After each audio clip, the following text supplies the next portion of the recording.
भन्न चाहन्छु तपाईहरुले यो राम्रो संरचना खडा गरेर संघीयतालाई सुदृढ गर्ने, संघीय लोकतान्त्रिक गणतन्त्रलाई संस्थागत गर्ने काममा निकै ठूलो योगदान गर्नुभएको छ। म कमरेड विष्णु भट्टले अघि भर्खरै थोरै समीक्षा सुनाउनु भयो। संक्षिप्त रूपमा यस बीचमा पालिकाले गरेका कामहरू शिक्षाको क्षेत्रमा, स्वास्थ्यको क्षेत्रमा, कृषिको विकासको क्षेत्रमा, भौतिक पूर्वाधार विकासको क्षेत्रमा र समग्र जनताको हक हित स्थापित गर्ने सन्दर्भमा केही कुरा बडो सरल ढंगले र सहज ढंगले राख्नुभयो र त्यसले के देखायो भने यहाँ यो पालिकामा पालिका अध्यक्षदेखि सबै उपाध्यक्ष र पदाधिकारीहरू सबै जनप्रतिनिधिहरूले इमानदारीता साथ जनताको पक्षमा, संविधान कार्यान्वयनको पक्षमा र तलैबाट एउटा राम्रो आधार भोलिको नयाँ समाजको निम्ति स्थापना गर्न निकै ठूलो मेहनत गरेको मैले महसुस गरेँ। म यसको लागि पनि पालिका परिवार र यस पालिका भित्रका सम्पूर्ण जनसमुदायप्रति हार्दिक धन्यवाद व्यक्त गर्न चाहन्छु र आउने दिनमा अझ ठूलो सफलता प्राप्त हुनेछ भनेर विश्वास पनि व्यक्त गर्न चाहन्छु। तपाईहरुले विकास निर्माण र समृद्धिको यात्रा अगाडि बढाउँदै गर्दा ती महान शहीदहरूका सपनालाई सम्झेर गर्नुभएको छ। कमरेड विष्णु भट्टले आफ्नै परिवारका सदस्यहरूको शहादत मात्रै होइन, गोर्खा जिल्ला र देशभरिका शहीदहरूको सपनालाई पनि सम्झेर काम गर्नुभएको मैले महसुस गरेको छु र मलाई के महसुस भएको छ आज तपाईहरुको धैर्यता, तपाईहरुको अनुशासन, तपाईहरुको उत्साह यो भवन उद्घाटन समारोहमा देख्दा तपाईहरु पक्कै पनि कमरेड विष्णु भट्ट लगायतका यी पदाधिकारीलाई दोहोर्याउन चाहनुहुन्छ, तपाई उहाँहरूलाई फेरि पनि विजयी बनाउन चाहनुहुन्छ भन्ने मैले विश्वास लिएको छु। र यति बेला अघि भर्खरै विष्णु खत्री कलाकार हाम्रो कमरेडले पनि थोरै भन्नुभयो, म त्यो भन्दै थिएँ। नेपालमा अहिले देशभरिका गाउँपालिका मध्ये सर्वश्रेष्ठ पालिका भनेर 3वटा पालिका माओवादी केन्द्रले जिन्देका पालिकालाई नै छानेको छ। यो हाम्रो माओवादीले छानेको होइन, सरकारको तर्फबाट एउटा समितिको, वैधानिक समितिको तर्फबाट त्यो छानिएको छ र मलाई लाग्छ गोर्खा जिल्लामा यो भवन उद्घाटन गर्दै गर्दा गोर्खा जिल्लाको एउटा श्रेष्ठ गाउँपालिकाको रूपमा बारपाक सुलीकोट गाउँपालिका स्थापित भएको छ र यो सन्देश देशभरि जानेछ र आउने स्थानीय चुनावमा माओवादीलाई जिताएर मात्रै विकास निर्माण र समृद्धि कायम गर्न सकिन्छ र जनताको सच्चा सेवा हुन सक्छ भन्ने एउटा शक्तिशाली सन्देश आज बारपाक सुलीकोटबाट गएको छ। मैले यहाँ तपाईहरुको अगाडि उभिएर केही कुरा बोल्दै गर्दा यो यहाँ मात्रै सुनिने छैन, यो देशभरि सुनिने छ, यो देशभरि मात्रै सुनिने छैन, यो संसारभरि पनि सुनिने छ। जहाँ माओवादी केन्द्रले विजयी गरेको छ त्यहाँ जनताको सेवा इमानदारीतापूर्वक भएको छ। जहाँ अरू छन् तिनीहरूले संघीयताप्रति इमानदारीता गरेका छैनन्, धोका दिएका छन्, बेइमानी गरेका छन् भन्ने कुरा प्रष्ट देखिएको छ। तपाई हामीलाई थाहा छ गत साल झण्डै यो संघीयता, जुन संघीयताले अथवा यो स्थानीय सरकारको अवधारणा र गाउँ घरमा सिंहदरबार पुर्याउने अवधारणा मुख्यतः माओवादी केन्द्रको अवधारणा हो र मैले संविधान निर्माण गर्दा माओवादी केन्द्रको तर्फबाट 3 तहको सरकारको अवधारणामाथि बहस गर्दै गर्दा सिंहदरबारलाई पुर्याउने कुरा गर्दै गर्दा एक थरी मानिसहरूलाई मन परेको थिएन। त्यो जसलाई संघीयता मन परेको छैन, गाउँ घरमा सिंहदरबारको अधिकार गएको कुरा मन परेको छैन, महिलाहरू राज्य सञ्चालनको प्रक्रियामा प्रतिनिधित्व गर्न सुनिश्चित गरेको मन परेको छैन, दलितहरू सरकारमा पुग्ने र नीति निर्माण गर्ने तहमा गएर निर्णय गरेको मन परेको छैन, मधेसी, मुस्लिम, आदिवासी जनजाति सबैलाई पहिचान र अधिकार दिने समावेशी समानुपातिक सिद्धान्तको संविधान मन परेको छैन। उनीहरूलाई माओवादीले यी विषय उठाउँदै गर्दा र जनयुद्ध मार्फत यो देशका सबै गरिब मजदुर किसानहरू, सबै जात जाति भाषा भाषी क्षेत्र वर्ग समुदायको हक अधिकारको लडाई लड्दै गर्दा त्यसलाई दबाउन खोज्ने र घेरा हाल्ने र सखाप पार्ने रणनीति अन्तर्गत माओवादीलाई सिद्ध्याउने र अन्तिम चरणमा त माओवादीका नेताहरूको टाउको काटेर ल्याउनेलाई लाखौंको पुरस्कार घोषणा गर्नेहरू तपाईँ हामीले बिर्सेका छैनौं। तपाईँ हामी बिर्सिन पनि सक्दैनौं। हाम्रा ती महान शहीदहरू जसले जनता र राष्ट्रको निम्ति, परिवर्तनको निम्ति, हक अधिकार र पहिचानको निम्ति हाँसी हाँसी बलिवेदीमा कुर्बान भए, ती शहीदहरूका सपना हामी बिर्सिन सक्दैनौं। तर एक थरी मानिसहरूले गत साल झण्डै यो संविधान उल्ट्याउने, संघीय लोकतान्त्रिक गणतन्त्र उल्ट्याउने, यो देशका सबै दलितहरूलाई, महिलाहरूलाई, आदिवासी जनजाति, मधेसी, मुस्लिम, थारू सबै अधिकार सम्पन्न भएको कुरालाई उल्ट्याउने निकै ठूलो षड्यन्त्र भयो। तपाईँ हामी कता कता अलि अन्यलमा परे जस्तो, तपाईँ हामीले त्यत्रो त्याग बलिदान गरेर ल्याएको सिस्टमको रक्षाको निम्ति हाम्रो जिम्मेवारी या हाम्रो सक्रियताले कमजोर भएको जस्तो, त्यही मौका छोपेर हिजैदेखि गणतन्त्र विरोधीहरू, समावेशी समानुपातिक अधिकार यो देशका उत्पीडित समुदायलाई दिने कुराका विरोधीहरूले प्रतिगमन गर्ने, प्रतिक्रान्ति गर्ने हाम्रा महान शहीद र बेपत्ता योद्धाहरू, महान जनयुद्ध र ऐतिहासिक जनआन्दोलनमा भएको रगतको अपमान गर्ने दुस्साहस गरे। संविधानका विरुद्ध गएर लोकतन्त्रको सिद्धान्त, गणतन्त्रको सिद्धान्तका विरुद्ध गएर जबरजस्ती प्रतिनिधि सभा विघटन गर्ने र निरङ्कुशतातिर यो देशलाई फेरि लैजाने, धर्मनिरपेक्षता उल्ट्याउने र अर्को अतिवादतिर लैजाने षड्यन्त्र भयो। म आज लामो व्याख्या गर्न त सम्भव छैन। तिनैले षड्यन्त्र गरे जो दलितलाई अधिकार दिन हुँदैन भन्छन्, जो महिलालाई अधिकार दिन हुँदैन भन्छन्, जो गाउँघरमा सिंहदरबार जान हुँदैन, सिंहदरबार काठमाडौँमै केन्द्रित हुनुपर्छ भन्छन्, तिनै मान्छे हुन्। पोहोर साल विघटन गर्ने, प्रतिगमन गर्ने, प्रतिक्रान्ति गर्ने तिनै मान्छे हुन्। नेपालमा गणतन्त्र आउनु र गोरुगाडा चढेर अमेरिका पुग्नु उस्तै हो भन्ने मान्छेहरू नै हुन्, तिनै मान्छेहरू हुन्। तिनले हाम्रा हजारौं शहीदहरूको रगतलाई अपमान गर्ने उद्देश्यले, हाम्रा महान शहीद र बेपत्ता योद्धाका सपना चकनाचुर पार्ने उद्देश्यले प्रतिगमन गरे।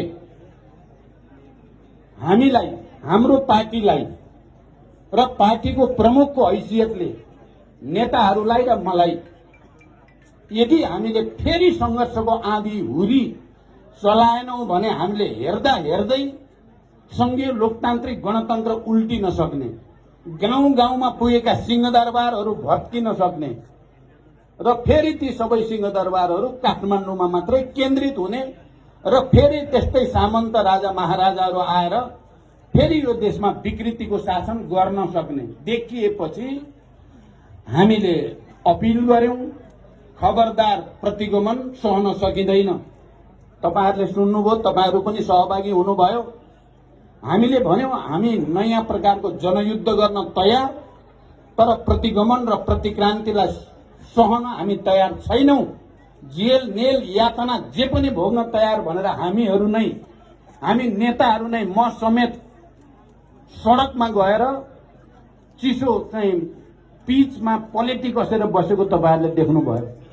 1-1.5 महिना बित्दा नबित्दै आम हाम्रो पार्टी पंक्ति क्रान्तिकारी नेता कार्यकर्ताहरूको हजारौं संख्यामा आन्दोलित भयो। ती हजारौं नेता कार्यकर्तासँगै लाखौं जनता देशव्यापी रूपमा आन्दोलित भयो र काठमाडौँका सडकमा फेरि एकचोटि 62-63 जनयुद्ध र जनआन्दोलनको समायोजनको बेलामा जसरी जनताको केन्द्रीकरण काठमाडौँका सडकमा भएको थियो, त्यसरी नै लाखौंको संख्यामा काठमाडौँमा जनताको आँधी हुरी बनेर चाहिँ बग्यो र हामीले त्यहाँ भन्यौं खबरदार प्रतिगमन तिमीहरूलाई परास्त गरी छाडिन्छ। यदि यो प्रतिगमन सच्चिँदैन भने, यदि यो सेटिङ भन्ने थियो त्यति बेला, यो सेटिङ भत्किँदैन भने हामी जस्तोसुकै लडाईँ लड्न पनि तयार छौं भनेपछि प्रतिगमन परास्त भयो। अर्को पटक फेरि विघटन गरियो प्रतिनिधि सभा। जनतालाई सडकमा ल्याउन सम्भव थिएन त्यति बेला। हामीले गठबन्धनको नीति अपनाउनु पर्यो। हामी संविधानको पक्षमा हुने, गणतन्त्रको पक्षमा हुने र लोकतन्त्र राष्ट्रियताको पक्षमा हुने सबै राजनीतिक दलहरूलाई एक ठाउँमा ल्यायौं र फेरि प्रतिगमनका विरुद्ध फेरि मोर्चाबन्दी, फेरि घेरा तोड्ने र प्रतिरोध गर्ने रणनीति अपनायौं र हामी त्यसमा सफल भयौं। तपाईहरुलाई थाहा छ, हामी प्रतिनिधि सभाको बहुमत सदस्यको हस्ताक्षर सहित राष्ट्रपति कहाँ र बहुमत सदस्यको हस्ताक्षर सहित सर्वोच्च अदालतमा जान पर्यो र त्यो प्रक्रियाबाट हामीले फेरि संविधानको रक्षा गर्ने, गणतन्त्रको रक्षा गर्ने, शहीदहरूका सपनाको रक्षा गर्ने काममा सफलता प्राप्त गर्यौं। आज यो भवन उद्घाटन गर्दै गर्दा र तपाईहरुको अगाडि अब छिट्टै आउन लागेको स्थानीय चुनावको बारेमा अपिल गर्दै गर्दा म के भन्न चाहन्छु भने त्यो खतरा हामीले दुई पटक त टार्यौं र हामी फेरि सफल त भयौं, तर पुरै खतरा टरेको छैन। अझै पनि प्रतिगमनकारी, प्रतिक्रान्तिकारी, अवसरवादी, विदेशीको अगाडि घुँडा टेक्ने तत्त्वहरू अहिले पनि यो माओवादी जनयुद्ध र माओवादी आन्दोलनले ल्याएको परिवर्तन उल्ट्याउने षड्यन्त्र गरिराखेकै छन्। अहिले पनि गठबन्धन टुटाउने र संविधान उल्ट्याउने खेल रोकिएको छैन। भित्रभित्रै त्यो खेल र षड्यन्त्र भइ नै रहेको छ। तपाई बारपाट सुलीकोट पालिकाका तपाई आदरणीय जनसमुदाय, जसले हिजोका साह्रै पीडाका, साह्रै छटपटीका दिनहरू नजिकबाट देख्नु भएको छ। जनयुद्धको बेलामा राज्यको तर्फबाट भएका अत्याचारहरू, दिलबहादुर रम्तेलदेखि आशाकाजी प्रेम ढकालसम्म, गुणनीति देवकोटासम्म र देशभरिका सबै विभीषिका तपाईहरुले नजिकबाट देख्नु भएको छ, भोग्नु भएको छ। म तपाईहरुसँग अपिल गर्न चाहन्छु र तपाईहरु मार्फत देशभरिका जनतासँग पनि अपिल गर्न चाहन्छु। अरूको लागि त आउँदै गरेको स्थानीय निर्वाचन एउटा निर्वाचन मात्रै हो। माओवादी केन्द्रको निम्ति यो निर्वाचन मात्रै होइन। यो हाम्रा महान शहीद बेपत्ता योद्धाहरू, घाइते अपाङ्गहरू र लाखौं लाख जनताका सपनाहरू सफल पार्ने या त्यसलाई विफल पार्ने भन्ने लडाईँ हो। हाम्रो लागि यो आउँदै गरेको चुनाव लडाईँ हो। हामीले जित्नै पर्नेछ। अरूले जित्दा र हार्दा खासै फरक पर्दैन। हामीले हार्दा गणतन्त्र हार्ने खतरा छ। हामीले हार्दा समावेशी समानुपातिक, जो यो देशमा सयौं वर्षदेखि अपमान, विभेदमा र अत्याचारमा राखिएका वर्ग र समुदायले केही हक अधिकार पाएका छन्, ती खोसिँदैछन्। हामीले हार्दा ती खोसिने खतरा छ। हामीले जित्दा ती बच्नेछन्। त्यसकारण तपाई बारपक सुलीकोटका जनसमुदायसँग तपाईहरुले अहिले यो पटक अर्को एउटा रेकर्ड बनाउनु छ। गोर्खा जिल्लाले हाम्रो संविधान सभाको निर्वाचनको सन्दर्भमा 64 मा त हामी देशभरिमा सबभन्दा शक्तिशाली पार्टी बनियो र म गणतन्त्र नेपालको प्रधानमन्त्री बन्ने अवसर तपाईहरुले जुराइदिनु भयो। तर 70 मा जाँदा धेरै खेलहरू भए, धेरै खेलहरू, जाल, जेल, षड्यन्त्र, बेइमानी, पार्टीभित्र घुसपेट फुटाउने अनेक षड्यन्त्र भए। त्यो षड्यन्त्र, जाल, जेलका सबै दुष्चक्रहरू हामीले राम्रोसँग बुझ्न सकेनौं। भर्खरै युद्धमा त सिधा हुन्थ्यो सबै कुरा। त्यहाँ जाल जेल भन्ने कुरा हुँदैन थियो। सही नीति बनाइयो, योजना बनाइयो भने जितिन्थ्यो। नीति योजना गलत भयो भने हारिन्थ्यो। जनतासँग हाम्रो सम्बन्ध गहिरो प्रेम सम्बन्ध थियो। जनता बारीमा काम गर्दै गर्दा हाम्रा जनमुक्ति सेना, मिलिसिया या पार्टीका नेता कार्यकर्ताहरू जनतासँगै गएर काम गर्थे। जनता जे काम हलो जोत्दैछन् हलो जोत्दिने, धान काट्दैछन्, खेती स्याहार्दैछन् भने खेती स्याहार्ने गर्दा जनतासँग नङ मासुको जस्तो सम्बन्ध थियो। तर पछि प्रतिक्रियावादी यो प्रतिस्पर्धाको जालझेल हामीले केही समय अलि बुझिएन उनीहरूको षड्यन्त्र हाम्रा थुप्रै नेता कार्यकर्तालाई बुझ्न गाह्रो भयो, पार्टी विभाजित भयो। 70 को चुनावमा हामीले जे अपेक्षा गरेका थियौं त्यो भेटिएन, तर त्यति बेला पनि गोरखा जिल्लामा 3 का 3 हामीले संविधान सभा सीट जितेको हो। गोरखा जिल्लाले आफ्नो रिकर्ड, जसरी मैले सधैँ भन्ने गरेको छु, जनयुद्धको तयारीको हेडक्वार्टर गोरखा नै हो। जनयुद्धमा पहिलो सैनिक तालिम गोरखाको सिरानचोकमा हामीले लिएको, पहिलो तालिम गोरखाकै सिरानचोकमा, पहिलो हेडक्वार्टर गोरखामै थियो। मैले बन्दुक र जिलेटिनहरू बोकेर पटक पटक हिँड्ने ठाउँ गोरखा नै थियो। गोरखाकै साथीहरू र जनताको मायाको बीचबाट जनयुद्धको तयारी पूरा भएको हो। तर 70 को चुनाव पछि हामी जसरी जानुपर्ने हो त्यसरी कता न कता जान अलि सकिएन र फोर्सको चाहिँ परारको स्थानीय चुनावमा आउँदा गोरखामा केही कमजोरी भयो। मैले गोरखाको काम गर्ने नेता साथीहरूलाई त्यति बेला पनि भने केही न केही कमजोरी भए। तपाईहरुले लिडरशिपलाई जे विश्वास दिलाउनु भएको थियो, गोरखाको स्थानीय तह, हामी बहुमत स्थानीय तह धेरै जसो पालिका हामी जितेर देखाउँछौं भनेर विश्वास दिलाउनु भएको थियो, तर परिणाम त्यस्तो आएन। परिणामले के देखायो भने गोरखामा पनि केही न केही कमजोरी भयो। जसरी पार्टी विभाजन, मैले भने नि विभाजन हुने प्रक्रियामा हाम्रा पनि केही कमजोरी भए, मेरा पनि, मैले पनि सबै षड्यन्त्र बुझ्न सकिन, केही कमजोरी भए। पार्टीलाई एकताबद्ध राख्न सायद नैतिक जिम्मेवारी मैले लिनुपर्छ, मैले सकिन। अहिले हामी महाधिवेशनबाट आत्मसमीक्षा गरेर एकचोटि फेरि जनतामा दृढताको साथ जाने, माग्दै जाने र गल्ती सच्याएर जनताको मन जित्ने। अब एकचोटि फेरि शहीद परिवारका घर घरमा गएर माफी माग्न जरुरी छ, पार्टीका नेताहरूले र कार्यकर्ताहरूले। बेपत्ता योद्धाका परिवार कहाँ गएर माफी माग्नु छ र हिजो हामीलाई युद्ध र निर्वाचन शान्तिपूर्ण प्रक्रियामा पनि सहयोग गर्ने जनताको घर घरमा गएर हाम्रा केही कमजोरी भए, अब कमजोरी दोहोर्याउँदैनौं। हामी तपाईकै छोराछोरी हौं, हामी फेरि तपाईको सेवाको निम्ति समर्पित हुन्छौं, जस्तो सुकै त्याग, तपस्या र बलिदान गर्न पनि तयार हुन्छौं भनेर जनताको घर घरमा जानु छ। मलाई विश्वास छ हामी त्यसरी गयौं, हामी जानुपर्छ, हामी त्यसरी गयौं भने 1-1.5 महिना मेहनत गर्दा देशकै निर्वाचन प्रक्रियालाई हामीले नयाँ ढंगले हाम्रो पक्षमा, माओवादी केन्द्रको पक्षमा ल्याउन सकिन्छ। आज म तपाईहरुको अगाडि उभिएर यी कुरा गर्दै गर्दा तराई मधेसमा यति बेला हजारौंको संख्यामा बुद्धिजीवीहरू, जनप्रतिनिधिहरू माओवादी केन्द्रमा प्रवेश गर्ने लहर चाहिँ हामीले भ्याएका छैनौं।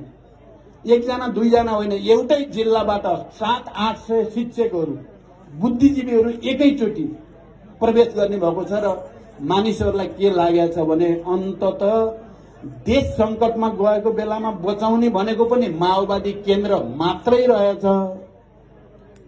मधेसी जनताको हक, अधिकार, पहिचान र आदिवासी जनजाति, दलित, महिला, मुस्लिम, गरिब, मजदुर, किसान, खसारेका पनि उनीहरूको अधिकारको निम्ति इमानदारीतापूर्वक लड्ने त माओवादी केन्द्र नै रहेछ भन्ने चेतना एकचोटि तराई मधेसमा र पहाड हिमालतिर सबैतिर फेरि आएको छ, आउँदैछ। म तपाई गोर्खाली जनसमुदायसँग, जसले यो परिवर्तनको निम्ति सबभन्दा अग्रणी भूमिका खेल्यो, जसले नेतृत्वलाई राष्ट्रिय र अन्तर्राष्ट्रिय रूपमा स्थापित गर्न भूमिका खेल्यो, तपाईहरुसँग अपील गर्न चाहन्छु। तपाईहरुले एकचोटि फेरि माओवादी केन्द्रले जित्दा मात्रै संघीय लोकतान्त्रिक गणतन्त्र जनताका पक्षमा कामयाब हुन सक्छ। जनतालाई विकास र समृद्धिको नयाँ युगतिर, सामाजिक न्याय र समृद्धिको, समाजवादको नयाँ यात्रातिर लान सक्छ। अरु कसैले सक्दैन भन्ने कुरा प्रमाणित भएको तथ्यलाई तपाईहरुले देखाउनु पर्नेछ। तपाईहरुले अगुवा भएर देखाउनु पर्ने, तपाईहरुले समर्थन गरिदिएर मात्रै पुग्दैन। तपाईहरु धेरै अगाडि बढेर एउटा रिकर्ड बनाउनु पर्नेछ। म गोर्खाका सबै हाम्रा नेता कमरेडहरूलाई पनि तपाईँ हामी सबै आत्मसमीक्षक बनाऊ, कहाँ त्रुटि भयो। अहिले कमरेड हरिले यहाँ हरि अधिकारीले राख्नुभयो आत्मसमीक्षा गर्ने कुरा, म उहाँलाई धन्यवाद भन्न चाहन्छु। आत्मसमीक्षा गर्नै पर्छ, कहाँ त्रुटि भयो र जनतालाई कहाँनिर चित्त दुख्यो र हामीले जित्नुपर्ने बहुसंख्यक पालिका हामीले लास्ट इयर किन जितेनौं, गएको चुनावमा किन जितेनौं, त्यसको समीक्षा गर्नै पर्छ र त्यहाँ कमजोरी जे छ त्यसलाई सच्याएर जनताको मन जित्नै पर्छ। मलाई खुसी छ, अस्ति म सुदूरपश्चिममा जाँदा त्यहाँ डडेलधुराको एउटा गाउँपालिका नेपालकै सर्वश्रेष्ठ गाउँपालिका भनेर सरकारको समितिले मूल्याङ्कनमा त्यो निष्कर्ष निकाल्यो। सुदूरपश्चिमकै कैलाली जिल्लाको एउटा गाउँपालिका दोस्रो भयो, अर्को फेरि तेस्रो भयो। मलाई लाग्छ सबैको आँखा नपरेर होला, गोर्खाको यो बारपाक सुलीकोट गाउँपालिका पनि नम्बरभित्र पहिलो दोस्रोमै परेको छ भन्ने म आजको रिपोर्ट सुन्दा मलाई त्यो विश्वास भएको छ। सबैको ध्यान यतापट्टि जाओस् र म कमरेड विष्णु भट्टलाई र यहाँका सबै जनप्रतिनिधि साथीहरूलाई, यहाँका तपाईँ आदरणीय जनसमुदायलाई म फेरि एकचोटि सम्मान व्यक्त गर्न चाहन्छु। तपाईहरुले आउने निर्वाचनमा अर्को रिकर्ड बनाएर गोर्खालाई मात्रै होइन सिंगै देशलाई पनि माओवादी नहुने हो भने जनताको ले पाएको अधिकार खोसिने रहेछ, माओवादीलाई जिताउने हो भने राष्ट्र पनि जनता पनि सबै समृद्ध हुने रहेछ भन्ने उदाहरण तपाईहरुले प्रस्तुत गर्नु पर्दछ। म के ठान्छु भने तपाईहरुलाई यसो भन्ने मलाई अधिकार छ, किन तपाईहरुले नै मलाई र पार्टीलाई जनयुद्धको तयारी गर्न तपाईहरुले सघाउनु भयो। तपाईहरु मध्येले नै हो सिरानचोकमा हामी फौजी तालिम लिँदै गर्दा हामीलाई खाना पुर्याउने, सुरक्षाको लागि चारैतिर घेरा हालेर बस्ने तपाईहरु नै हो। तपाईहरु नै हो हामीले जिलेटिन र बन्दुक बोकेर हिँड्दा सुरुका दिनमा निकै अप्ठ्यारो थियो। तपाईहरुले नै हामीलाई तिमीहरू जे गर्दैछौ ठिक गर्दैछौ गर भनेर हामीलाई सेल्टर दिने, खाना बस्न दिने तपाईहरु नै हो। त्यसकारण अहिले हाम्रा शहीदहरू, हाम्रा बेपत्ता योद्धाहरू, हाम्रा घाइते अपाङ्गहरू र तपाईँ हामी सबैले लडेर ल्याएको उपलब्धि जाली फटाहाले उल्ट्याउने षड्यन्त्र गर्दैछन्। ती जाली फटाहासँग देशी मात्र होइन विदेशी प्रतिक्रियावादी पनि मिल्दैछन्। म अहिले सबै भन्न सम्भव पनि छैन, आवश्यक पनि छैन, तपाईहरु बुझ्नु होला इशारामा। जसरी पनि उनीहरूले घेरा हाल्ने र सखाप पार्ने माओवादी केन्द्रलाई भनेका छन्, किनभने माओवादी केन्द्र रहँदासम्म ती हिजोका सामन्तहरू, जमिनदारहरू, दलालहरू, नोकरशाहको चाहिँ इच्छा पूरा हुने भएन। उनीहरूले माओवादीलाई सखाप पार्न धेरैचोटि खोजे। तपाईहरुलाई थाहा छ, रोमियो अपरेसन, किला सेरोटो अपरेसन, घेरा हालेर सखाप पार अपरेसन, टाउको काट अपरेसन जति गर्दा पनि माओवादी 10 वर्षसम्म सकिएन, बरु विस्तारित भएर झन् शक्तिशाली भयो। शान्ति सम्झौतामा ल्याएर सखाप पार्न सकिन्छ कि भनेर सोचे। शान्ति सम्झौतामा त झन् देशै माओवादीको एजेन्डामा गयो, संविधान सभामा गयो, संघीय लोकतान्त्रिक गणतन्त्रमा गयो। प्रतिक्रियावादीले शान्ति प्रक्रियामा ल्याएपछि त यिनीहरू बन्दुके हुन्, बन्दुक रोकिदिएपछि यिनीहरू त हारिहाल्छन् भन्ठानेका थिए। तपाईहरुले सम्झिनु भएको छ 64 को चुनावमा एमाले भन्ने पार्टीका नेताहरूले के भन्थे भने माओवादीले देशैभरि जित्यो भने 5 या 10 सिट जित्न सक्छ, त्यो पनि बन्दुकको धाकमा भन्थे। हामीले बन्दुक क्यान्टोनमेन्टमा राखेर देशव्यापी अभियानमा गयौं र बहुमत ल्याएर देखायौं र चाहिँ त्यो ठाउँमा एमालेलाई पुर्याउने हामी नै होइन। त्यसकारण एकचोटि फेरि जाग्नु छ हामी। माओवादी जाग्यो भने पोहोर पनि विघटन गरेर माओवादी सिद्ध्याउने खेल थियो। टार्गेट मिशन भनेको चाहिँ प्रतिक्रान्तिकारीको माओवादी थियो, मिशन टार्गेटमा। तर हामी जनताको साथमा गयौं, सडकमा गयौं, सडकबाट जनता लिएर तिनीहरूका सबै सपनालाई हामीले चकनाचुर पार्यौं। अहिले चुनावमा त माओवादीलाई हराउने भनेका छन्, हराइ छाड्ने। त्यसको निम्ति अस्ति त एमसीसीलाई देखाएर गठबन्धन भत्काउने, अर्को गठबन्धन प्रतिक्रियावादी गठबन्धन गर्ने, एमाले र कांग्रेसको गठबन्धन गर्ने र माओवादीलाई पुरै देशभरिबाट बढार्ने भन्ने सपना थियो। अस्ति भर्खरै अनेक बुद्धि लडाइयो र तिनीहरूको त्यो सपना पनि अहिले चकनाचुर भयो। गठबन्धन टुटेन, एमसीसी पनि सर्प पनि मर्ने, लट्ठी पनि नभाँचिने गरिकन हल गरिएको छ। अहिलेलाई 12 बुँदे भनेको टेक्ने ठाउँ हो। भोलि बेइमानी भयो भने त्यहाँ टेकेर लडाईँ लड्न पाइन्छ। कोही डराउन पर्ने केही पनि छैन। अनि त्यो प्रतिक्रियावादी प्रतिक्रान्तिकारी विघटनकारीका सपना फेरि एकचोटि चकनाचुर भयो। अझै पनि उनीहरू चाहिँ माओवादीलाई चुनाव हराउनै पर्छ भनेर भित्रभित्रै धेरै चिज गरेका छन्, धेरै चिज गर्दैछन्। हामी देशभरि अहिले अभियानमा छौं। कमरेड नारायण काजी श्रेष्ठ र म देशैभरि सबै प्रदेशमा 10 प्रदेशमा गयौं र हामीले कार्यकर्तालाई अपिल गरेका छौं। आज अब छिटै सायद आचार संहिता लागू हुन्छ होला, हामीले यस्ता कार्यक्रम सबै गर्न पाउँदैनौं होला। मलाई के खुसी छ भने आज झन्डै झन्डै अन्तिम बेलामा गोर्खा जिल्ला, हाम्रो ऐतिहासिक किल्ला, लाल किल्ला हो गोर्खा, यो लाल किल्लाको पनि अझ गढ हेडक्वार्टर बारपाक सुलीकोट तपाई जनसमुदाय, तपाई कार्यकर्ताहरूको अगाडि उभिएर मैले अपिल गर्दैछु। मलाई गर्व छ। माओवादी केन्द्र एकचोटि जाग्यो र 1 महिना मात्रै कसियो भने देशको मुहार फेर्न सक्छ माओवादीले। धेरै चमत्कार गर्न सक्छ माओवादीले। माओवादीले धेरै असाधारण काम गर्दै आएको छ, अहिले पनि गर्न सक्छ। त्यसकारण हामीले देशभरिको कार्यकर्तालाई अपिल गरेका छौं, हिम्मत हार्ने कुरा छैन। यो अहिलेको सिस्टम माओवादीले ल्याएको सिस्टम हो। अहिलेको परिवर्तन माओवादीको परिवर्तन हो। यो देशका सबै उत्पीडित गरिब मजदुर किसानदेखि सबै उत्पीडित जाति समुदाय लिङ्ग सबैलाई अधिकार दिलाएको मुख्य रूपमा माओवादीले नै हो। अनि यसलाई खोज्न खोजिन्छ भने माओवादी अर्को लडाईँ लड्न तयार छ। हामी अहिले हतियार उठाउने कुरा गरेका छैनौं। आजकल लडाईँको एउटा नयाँ तरिका भनिन्छ कलरफुल रिभोल्युसन। कलरफुल रिभोल्युसन, रंगीन क्रान्ति भने देशैभरिबाट सबै वर्ग जाति क्षेत्र लिङ्ग समुदायका जनता सबै सडकमा आउने हो भने दुनियाँको कुनै तागतले यो परिवर्तन रोक्न सक्दैन। हामी त्यस्तो क्रान्ति गरेर भए पनि प्रतिक्रान्तिलाई परास्त गर्न तयार छौं। तपाई गोर्खालीहरूले हिजो नेपाल राष्ट्रलाई एउटा केन्द्रीकृत राज्य बनाउन पनि ठूलो भूमिका खेल्नुभयो। तपाई गोर्खालीहरूले जनयुद्धको तयारी र विकासमा पनि मुख्य भूमिका खेल्नुभयो, महत्त्वपूर्ण भूमिका खेल्नुभयो। तपाईहरुले निर्वाचनको लडाईँमा पनि गोर्खालीले रिकर्ड त बनाएकै हो। 64 मा, 70 मा, 74 मा पनि निराश हुनुपर्ने कारण छैन। मैले खाली भने हाम्रा कमजोरी कहाँ भयो भन्ने हिसाब गर्ने मात्रै कुरा हो। तर फेरि रिकर्ड बन्न सक्छ। रिकर्ड बनाऊ।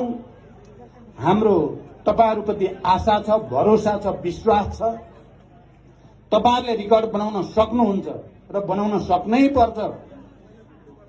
अघि खत्रीले भनेको कुरा मैले धेरै ठाउँ भन्ने गर्थे। पहिला बच्चालाई साँचो माया बच्चा जन्माउने आमालाई र बाबालाई, अझ मुख्यतः आमालाई नै हुन्छ। सौतेनी आमालाई हुँदैन। यहाँ सौतेनीहरूले हामीले जन्माएको बच्चालाई मार्ने षड्यन्त्र गर्दैछन्। त्यसकारण खबरदारी गर्ने जिम्मा तपाई हाम्रै छ।